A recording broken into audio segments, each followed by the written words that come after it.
saya gini, artinya prinsipnya apa yang diungkapkan baik dari Pak Riris, kemudian Bu Beladona maupun Pak Rimawan itu sebenarnya kita fokus saja sebenarnya. Fokus ya itu salah satunya.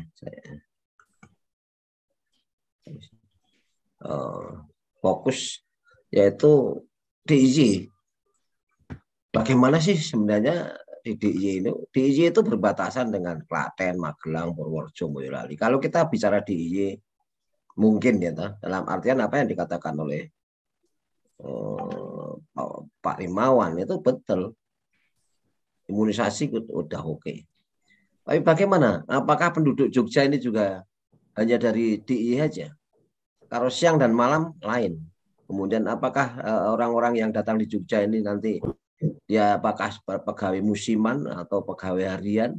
Ini adalah suatu hal yang perlu kita cermati. Kita berbatasan dengan Klaten, Magelang, Purworejo, Boyolali, Wonogiri. Apakah hal tersebut sama dengan kondisinya? Kita. Karena kan kita dalam hal ini tidak berpikir sektoral, ini DIY penduduk DIY aja yang dirumati kan nggak mungkin.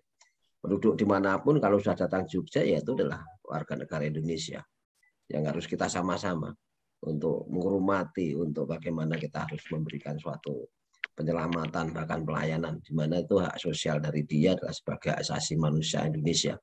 Berikutnya adalah kita mesti kolaborasi, yaitu Pemda, masyarakat, Kemenkes. Saya seorang karena saya berbicara di dalam versi, sebenarnya ini adalah melakukan kontribusi ide-ide apa. Kemudian kita tetapkan, setuju dengan Pak Birawa, apa yang kita mengerucutkan. Pemda berbuat apa, Kemenkes berbuat apa, masyarakat berbuat apa, saya sebagai rumah sakit berbuat apa. Sementara kalau kita hanya yang artinya ini semuanya teori bagus-bagus, tapi Pemdanya itu bagaimana? Contohnya, kalau misalnya contoh, apakah shelter sudah disiapkan? Kemenkes, bagaimana pembiayaannya? Apakah hal tersebut biaya sendiri? Karena di dalam suatu undang-undang disebutkan bahwa namanya ya, keadaan darurat dibiayai oleh pemerintah pusat dan juga pemerintah daerah, samping masyarakat. Ya ini bagaimana? Apakah kita sudah siapkan anggaran tersebut? Oke, misalnya siap. Bagaimana pelaksanaannya? Kadang-kadang anggarannya ada tapi takut melakukan distribusi atau menggunakan eksekusi karena ketidakberanian. Oke, berikutnya. Kita sama-sama Pemda, rumah sakit, masyarakat persiapan lebih menentukan keberhasilan. Pengalaman yang kemarin itu adalah guru terbaik. Tetapi apakah kita mau berguru pada pengalaman yang kemarin? Berpulang pada diri masing-masing. Karena kadang-kadang, oh itu kan yang lama. Enggak, kita mesti harus berguru yang kemarin. Bagaimana, apakah kita nanti seperti kemarin lagi, rumah sakit harus buka tenda di halaman-halaman? Apakah nanti kita juga seperti kehabisan oksigen? Apakah obat-obat juga sama? Ini artinya kita sudah mendengung-dengungkan bahwa kita akan lebih, mungkin penularannya lebih banyak. Baru diungkapkan ini Pak Menteri mengungkapkan hanya tanggal 27, tanggal 1 itu sudah dikatakan bahwa Omikron tambah. Berarti sudah dijawabkan bahwa hanya waktu 4 hari dia mengatakan baru mau untuk menjaga lonjakan kasus. Ya, tapi ternyata sudah melonjak hanya 4 hari. Berikutnya, salah satunya bahwa COVID itu belum selesai. Tapi kenapa kita kadang-kadang hal tersebut bisa nih? Sebenarnya satu katakannya, data kita. Apakah data kita itu sudah satu? Nah, ini yang kemarin belum terselesaikan, datanya masih A, B, C, sana katakan positif, sana negatif, sana 10, sini 20, yang lain. Karena menata strategi ini penting. Kalau data, apakah kita yang sementara ini jago-jago, mengatakan jago IT, mengatakan bahwa dia adalah bagian IT, apakah sudah menata ini? Karena skenario itu sebenarnya tergantung dari data. Apapun skenario-nya baik, kalau datanya itu tidak terukur dengan baik, datanya masih kalah kabut, data yang digunakan adalah data yang tidak valid, ya pasti skenario-nya tidak valid.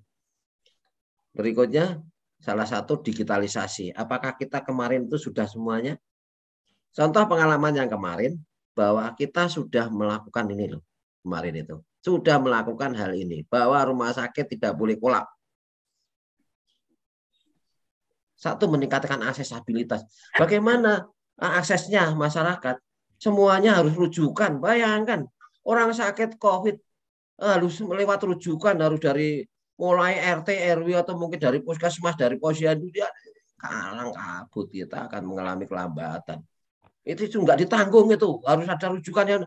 Orangnya sakit megap-megap masih rujukan, ya udah tampung rujukannya belakangan. Mestinya seperti itu. Apalagi sekarang mulai IT, mestinya harus terkonek. Masyarakat menjangkau, contohnya dia dari Klaten, masa masih harus ada rujukan dari Klaten, padahal dia saat itu sakitnya di Jogja, panas misalnya, mau tracing, mau pergi misalnya, saat itu di swab positif, dia harus rujukan. Nah, dari rujukan itu dari Jogja, swabnya dari mau pergi dari Jogja ke Klaten sudah menulari berapa? Ini nggak terpikirkan. Kita hanya manut administrasi. Makanya saya setuju Bu Guladuna bahwa administrasi itu sebenarnya belakangan kebutuhan utama yang paling penting. Bukan hanya administrasi. Kalau kita melayani administrasi atau melayani nyawa, kan prinsipnya seperti itu. Selain mengatakan kapasitas IT. Tadi Pak Dono, Bapak Riris, artinya mengatakan bahwa ICU mungkin bukan banyak. Kita siapin misalnya. Yang paling pokok telemedicine kemarin itu apakah kita sudah lakukan? Kemarin sudah mencoba loh hal ini. Salah satunya bahwa ini salah satu rumah sakit yang itu kita gagas ya. Kita sama-sama. Saya juga akan menggagas seperti ini. Dan itu dianggap bahwa bagaimana sih sebenarnya masyarakat kita nanti kan rumah sakit ya ringan dan tanpa gejala. Cukup di rumah sakit lapangan. Cukup di shelter. Sehingga shelter-shelter itu kita giatkan kembali. Saat ini saya sebagai kebetulan di apa istilahnya selain dikasih kepercayaan oleh Pak Rektor untuk bagaimana saya buka kemarin rapat bahwa mari Pak kita buka namanya satu shelter yang UGM punya, yaitu Mbak Ciro. Mbak Ciro dulu lah kita penuhi. Habis itu Mbak Ciro kalau memang belum penuh, kalau sudah penuh, oke. Karanggayam itu sekitar 1.000 tempat tidur. Mestinya semuanya harus berpikir seperti itu. Apa yang kita punya. Saya bahkan gedung-gedung yang mangkrak sementara ini contoh yang belum dipakai ya SD atau mungkin gedung-gedung itu kan bisa digunakan. Saya tidak setuju adanya dibuka namanya tenda-tenda di depan rumah sakit. Itu tidak manusiawi. Lebih baik kita gunakan satu SD atau gedung SMP atau gedung apapun itu baru. Kemudian nanti ada rumah sakit yang ditentukan oleh Pemda. Saya tahu tim komando itu harusnya tunjuk Pemda tertentu, tunjuk rumah sakit tertentu untuk meng-hire, melakukan namanya rumah sakit pengampu. Itu baru. Kalau shelter tanpa rumah sakit pengampu, maka di situ sama saja.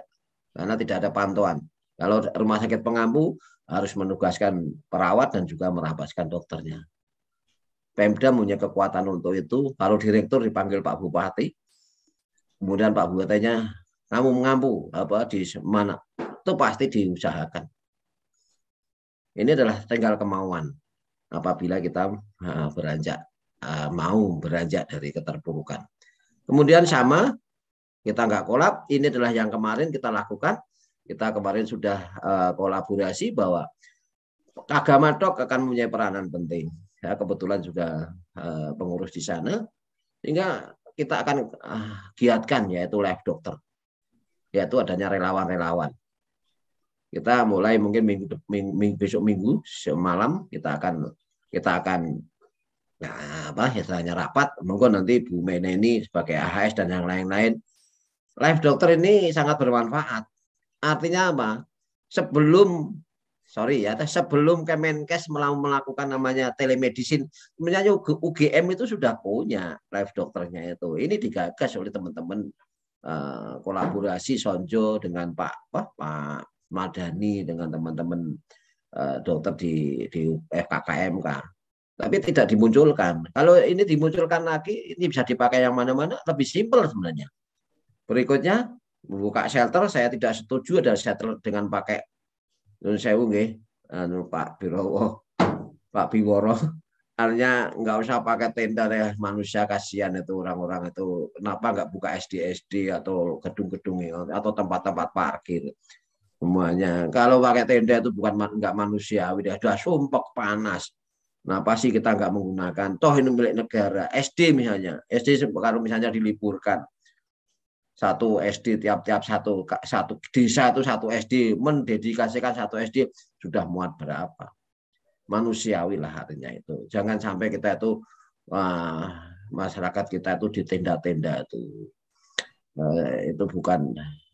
Kita tahu ya posisi Indonesia itu sudah katanya ekonominya ke-16 masa pakai tenda. Kalau tenda ini ya lapangan lah untuk perang artinya. Tapi kalau sekarang ini suasana SD juga SMP juga sama atau mungkin balai desa. Kenapa dibiarkan mangkrak? Atau artinya bukan mangkrak lah, nggak dipakai, nggak dimanfaatkan. Alangkah lebih baiknya dipakai dengan untuk shelter. Saya yakin kalau kita sama-sama ingin, karena kita sudah saatnya tidak untuk memanusiakan teman-teman kita.